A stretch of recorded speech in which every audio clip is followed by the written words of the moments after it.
Welcome Welcome to to Shade Shade in in the the City. City. I'm your girl, Trace. It's Nels.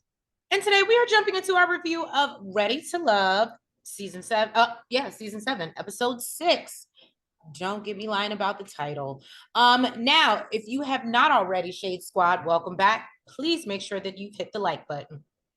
And the subscribe button. And y'all, let's get into it. This is a good episode. I got some good notes. So, I'm just ready to dive in. And y'all, let's get shady.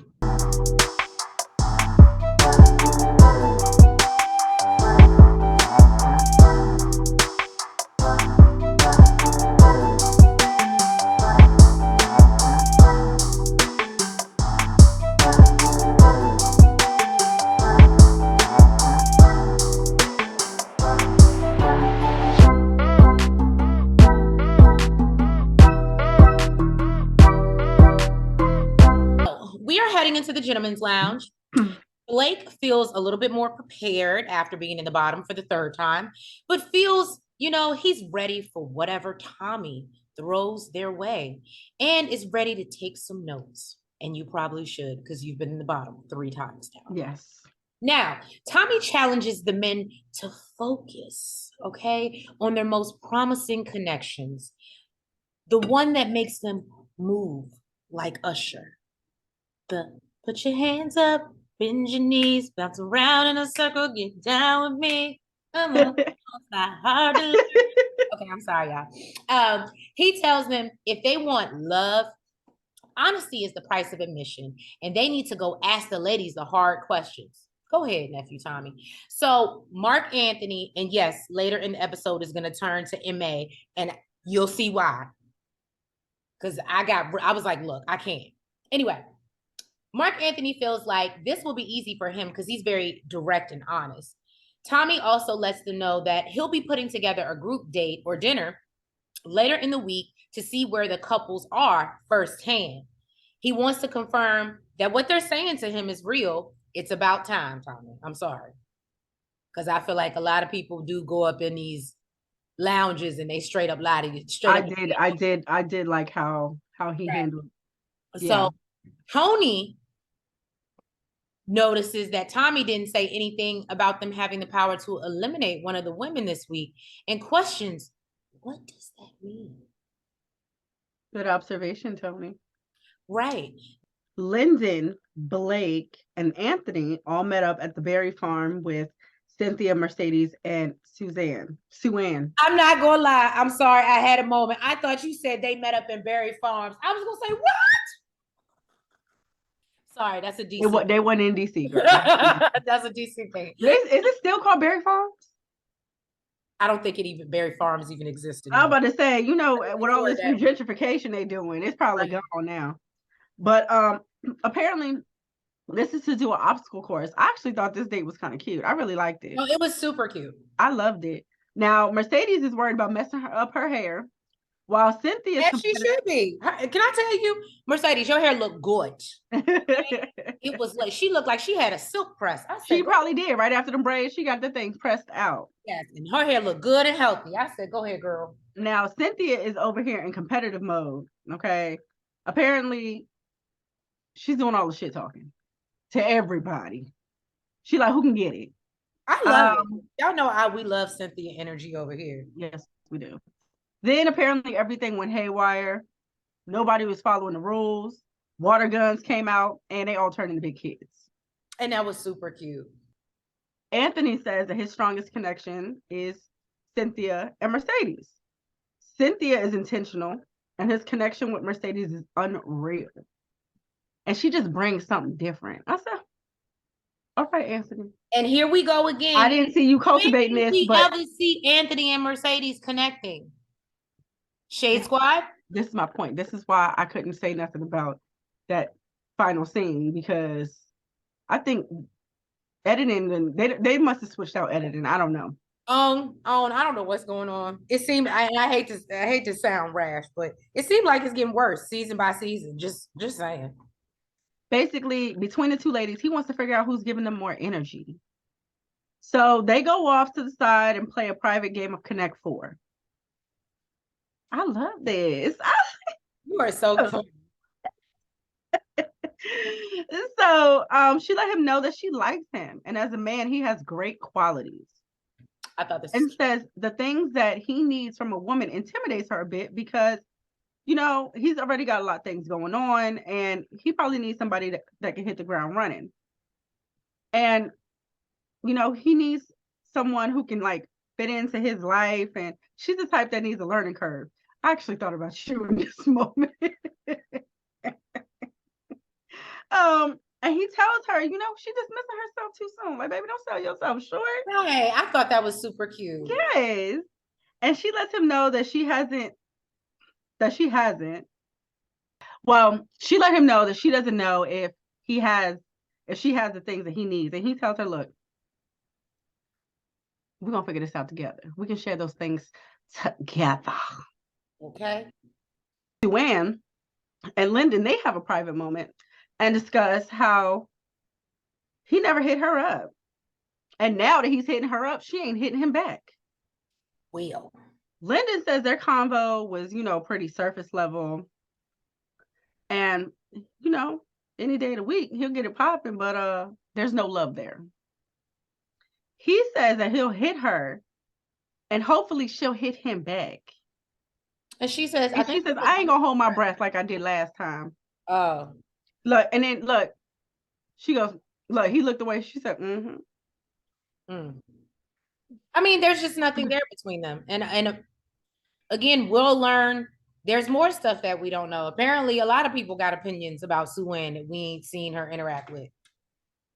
Lyndon sits down with Mercedes. He feels like they have a great connection, but he hasn't been able to dig deeper and learn more about her. So he comes out very direct and asks Mercedes if she likes him. Now, Mercedes is shocked that he shot his shot the way he did and doesn't really know what to say. It was kind of a pause. I was like, say something, girl, say something, because right now it's not giving like. And she says she does like him, but admits that it's giving friend.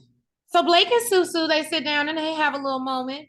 He asked if she's looking for a boyfriend, which was, I guess, kind of cute. it was cute. He's flirting and stuff. It was cute. I guess Blake has a cute moment. Confetti. So, so you know, she tells him yes, she is looking for a boyfriend, and he asks her to, you know, reiterate what she wants in that man. So she then goes and sits on Blake's lap and tells him she's looking for somebody with a strong back, a strong mind, and a good heart. Okay. And then I thought she was gonna say a daddy when she went and sat on his lap. Girl. or Santa, whatever. And then they do kiss. And I said, okay. She feels this kiss was important and special. And she thinks feels that she has a whole boyfriend now. I said, if that's all it took, you ain't even, do we go together? Yes or no or nothing, but okay. And he's really just looking forward to their joint journey, which I thought was hilarious because she thinks that they're together and he's just like, okay, we're on this journey together through navigating through this process. Meaning you gonna save me every time I'm in the bottom again. Period. So Blue took Jeffri out on a date and, you know, we're not surprised. We saw this coming. And she let him know that even though they were in a group setting, that last date was her favorite date. And you know what? To me, that meant that said a lot, I think. So she's been on a few dates. She has. Now. Oh goodness. Okay, see. You're breaking it down.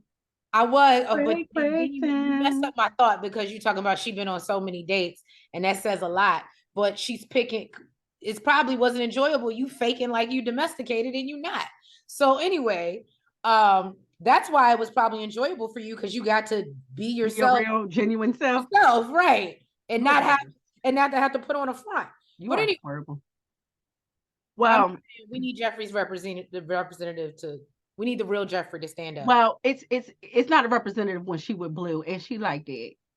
Okay, she liked it. Just saying. She says her top connections are MA and Blue, but she feels more comfortable with Blue. She does let him know that she loves how open he is, but she wants him to be more forward. And he's like, okay, note taken. And he moves his chair closer. That's what I like. You heard me, you do it. Okay. Um, they noticed a duck family swimming on by, and she's like, "Oh, there's no dad. Like, even in the animals, like animals have to Like, go they through got to do this, it by themselves too. right?" And he says, "That just shows you how strong you guys are." She's like, "Look, I don't want to be strong no more. I hold my hands Like, up." she was like, I'm tired of being strong. I'm tired of doing Exactly. it myself. And he tells her, "I got your back." Okay, as he is gripping her hands tight, letting her know that he is present, he is here, and she's loving it.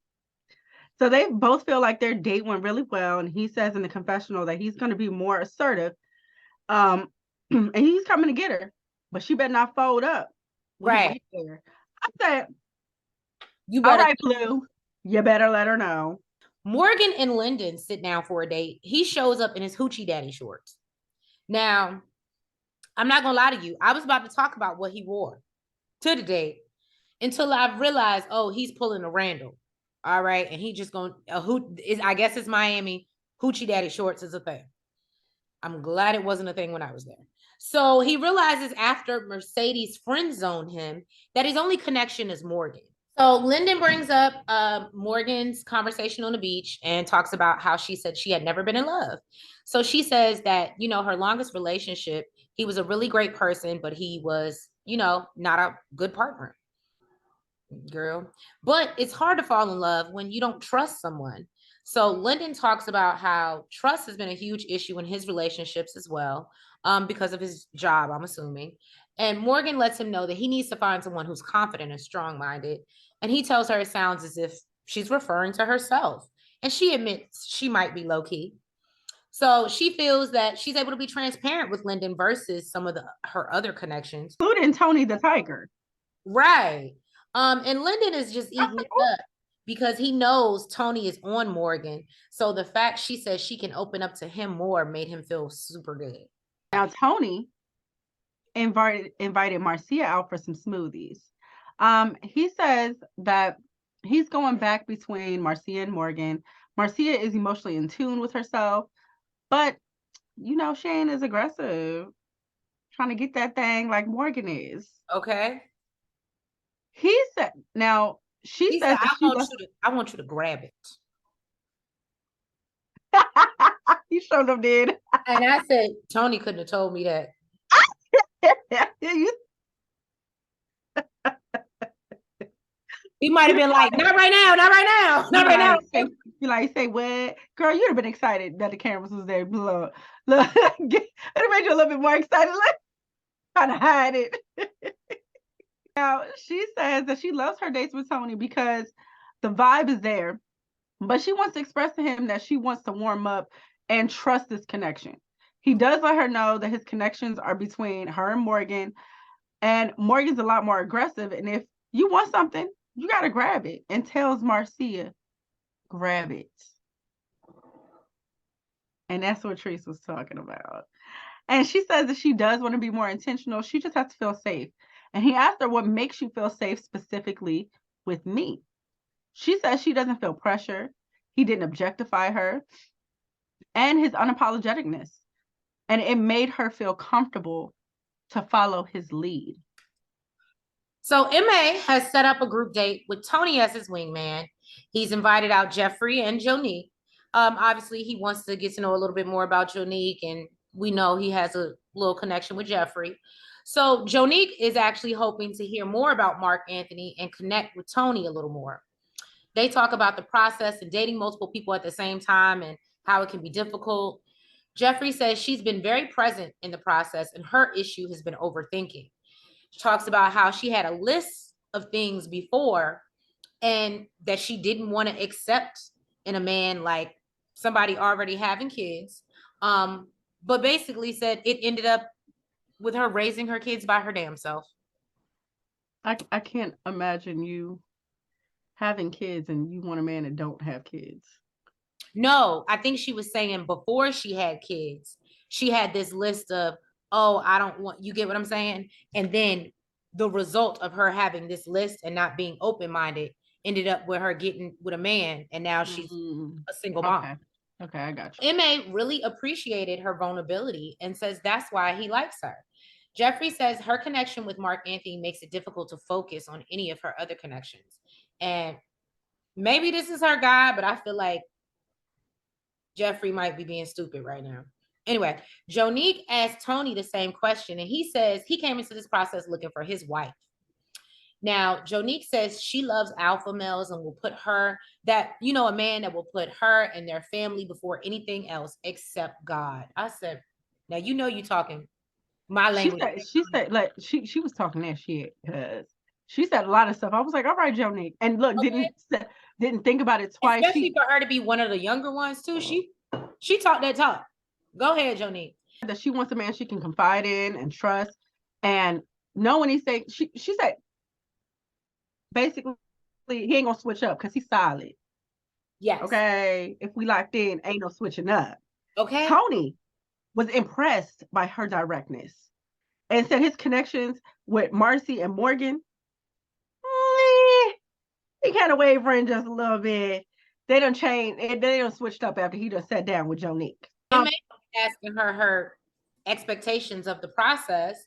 And she said, you know, basically, when your circumstance, or no, he asked her the expectation. She's like, well, I don't really have no expectations. Like I just said that. He was clearly not paying attention. And so he was like, well, you know, and she was like, you know, he was like, I have to have expectations in my person. I have things that I want, da, da, da. And she's like, well, when circumstances change, expectations change. It be like that. And I could appreciate her for that because that's true. And she's like, but I won't know until I find that person, now will I? And clearly it ain't you. So why are we even going back and forth like this? Don't ask me no questions. Look, sir. Okay. Look, she only see Tony, okay? So basically, Jonique says she's still feeling Tony, but there's definitely nothing there with Mark Anthony. And he realizes, you know, Mark Anthony realizes there's really no connection as well, and that he basically needs to stick with Jeffri. I think that's a good plan, homie. That's a really good plan. So the entire group met up for dinner. You know, they do a toast to beautiful people in a beautiful city to a beautiful night. I thought that was super cute.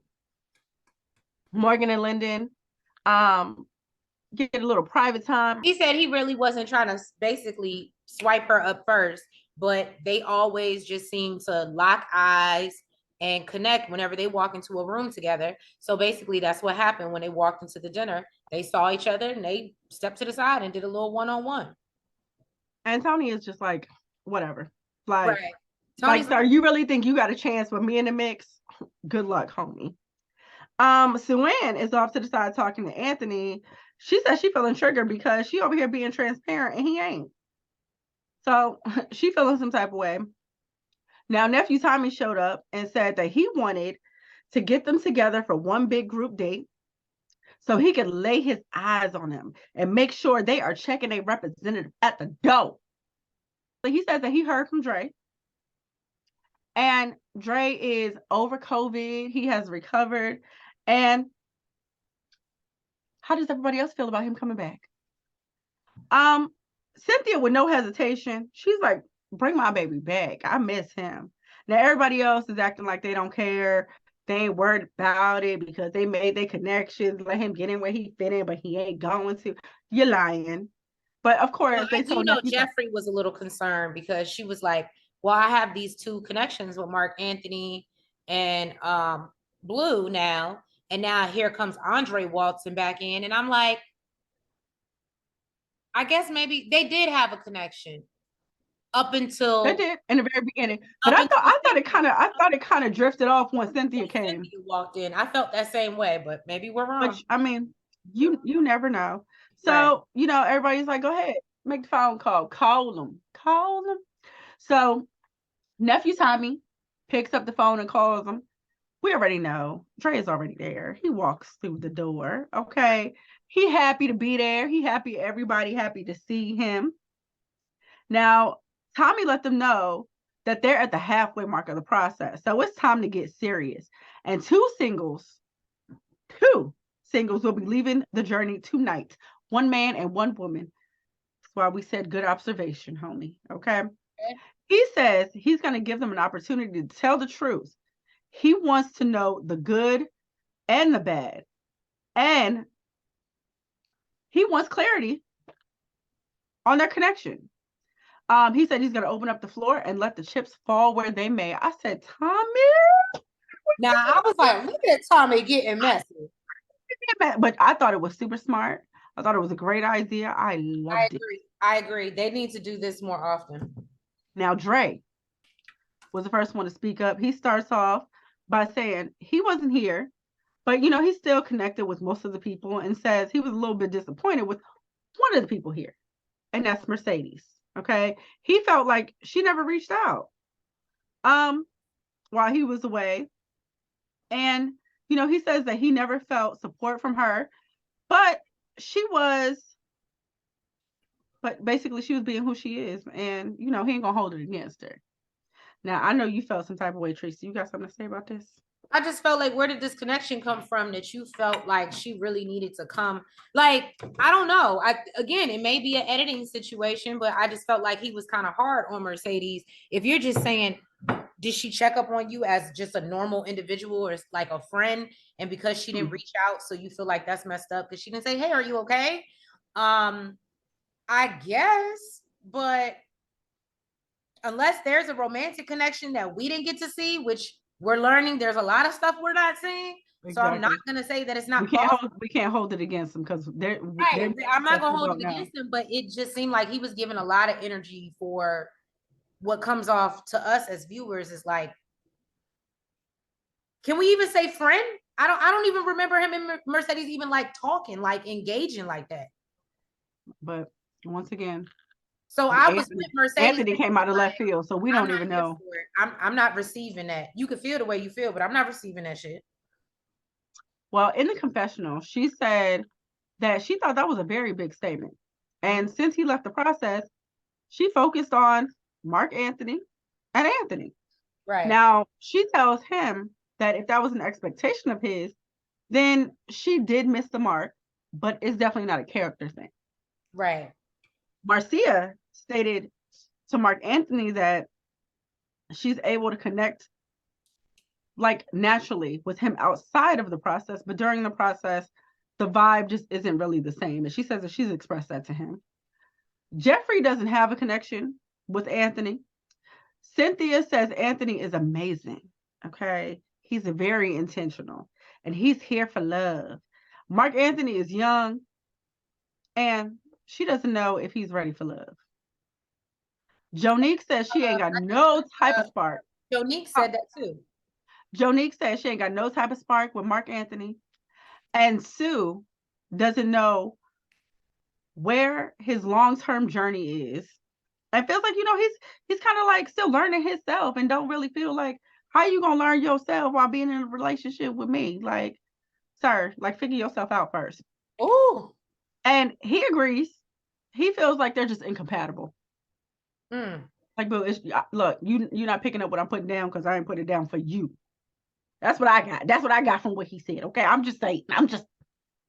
Woo. Okay, I'm just saying it in layman's. That's a very interesting perspective. I'm just saying it in layman's terms. Okay. Okay. Now Tony said his initial impression of Suanne was she was Suanne. Like, it didn't say. It says someone. I should have known. Okay. And he wasn't sure why she was really there. I was like, well. Now Dre says she wasn't in his top, but they really needs to be understood. He felt like they didn't really have a chance to connect, but it don't sound like he really wanted to. He's like, she need to be understood.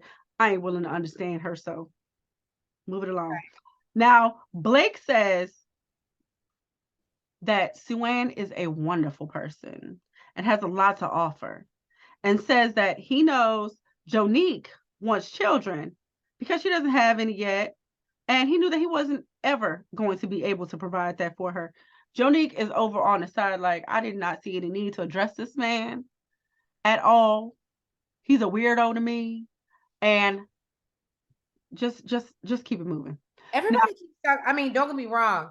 As a viewer, he does come across like a little off-putting or maybe not the most social, but I don't know. I feel like, especially this episode, and even the preview for next episode, it keeps giving like they really think like he's a weirdo. You know what's crazy? So I'm not saying I like Blake, but I like dudes like that Like are not super superior? social. Oh. No, like that are not super social. They don't feel the need to like have to please or entertain you by having conversations if they're really not vibing with you, if they really don't, you know what I'm saying? Some No, people just but do I it just think that, but prime example, and because I remember Jonique's words exactly, where he has an attitude as if he's superior to you. yeah, that's true. But they said that about I get what you're saying. Joanne as I get well. what you're saying, but I can also understand what she's saying. Whereas, because we even saw we should be able to have a basic conversation without you That's being true. an asshole. That's true. But they said the same thing about Joanne, so it sounds like they fit. Now Birds of Morgan a feather says, flock together. period. Morgan says that she feels that everyone is there for the right reasons, but Blake probably needs to make it more clear. She didn't enjoy their conversation initially, and she didn't feel like he was nice to her. And she always has to consider what Jeffri has said, you know, about him finding his person already with her. Blake said he ain't never said that. Mm-hmm. It comes out, y'all. It comes out. Now, And it still he don't really said, come out. yeah, he said him and Jeffri have a difference of everything. And she said, bless his heart. Bless that man heart. She says he's controlling. She thinks he means well, but he misses the mark on being authentic by a long shot. I said, oh, Jeffri. She brings up Sue inserting herself into her relationship with her men. And she tells her, just let everybody have their path, and you have yours, and I'll have mine. Joanne thinks that Jeffri is delusional and says, "Why are you so obsessed with me?" He says him and Jeffri had energy in the beginning. Then he heard things that were coming up in the women's lounge. Jeffri says she's fine with whomever his strongest connection is.